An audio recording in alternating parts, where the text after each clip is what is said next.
Kesempatan kedua untuk mendunia itu akhirnya datang juga. FIFA memilih Indonesia sebagai tuan rumah Piala Dunia U17 setelah Peru mengundurkan diri. Peru mengundurkan diri April lalu karena tak bisa memenuhi komitmen kepada Federasi Asosiasi Sepak Bola Internasional FIFA selain gegara gangguan cuaca buruk. Turnamen 2 tahunan itu akan digelar pada 10 November hingga 2 Desember 2023. Namun, Indonesia juga tak mudah mendapatkan peluang itu karena sebelumnya dicoret sebagai tuan rumah Piala Dunia U20. Negara ini batal menjadi tuan rumah turnamen sepak bola dunia karena alasan yang terkait sikap politik. Lupakan kegaduhan dan kekecewaan atas kegagalan negeri kita menjadi tuan rumah Piala Dunia U20. Ketua Umum Persatuan Sepak Bola Seluruh Indonesia PSSI Erick Thohir memberikan kabar melegakan itu Sabtu lalu setelah sehari sebelumnya FIFA menggelar sidang. Peluang untuk menggantikan Peru, sekalipun tidak mudah, sebenarnya terlihat terang saat FIFA tidak menghukum keras Indonesia yang urung menjadi tuan rumah Piala Dunia U20.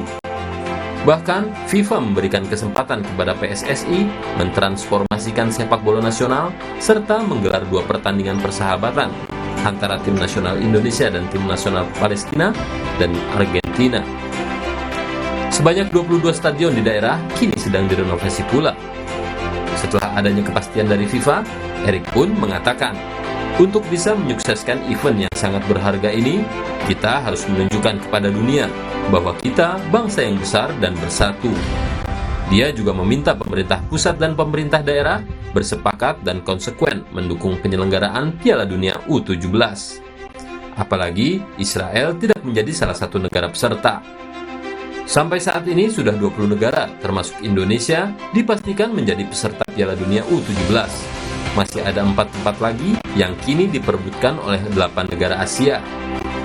Mayoritas peserta, termasuk yang masih menjalani seleksi di tingkat kawasan, adalah negara yang memiliki hubungan diplomatik yang baik dengan Nusantara.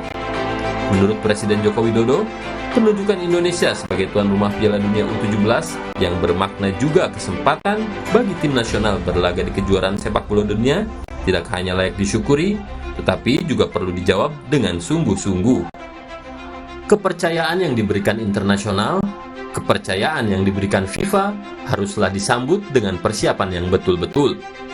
Ketua PSSI sudah diminta untuk mempersiapkan segala sesuatunya, termasuk lapangan untuk bertanding sebaik-baiknya.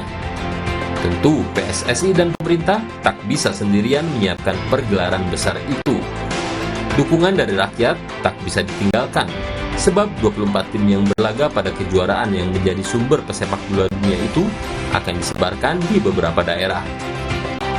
Tidak semua pertandingan di Jakarta atau sekitarnya. Sebagai tuan rumah, kita perlu bergandengan tangan kembali, merajut kebersamaan, supaya tamu calon bintang itu nyaman berlaga. Syukur-syukur, Indonesia bisa menang pula.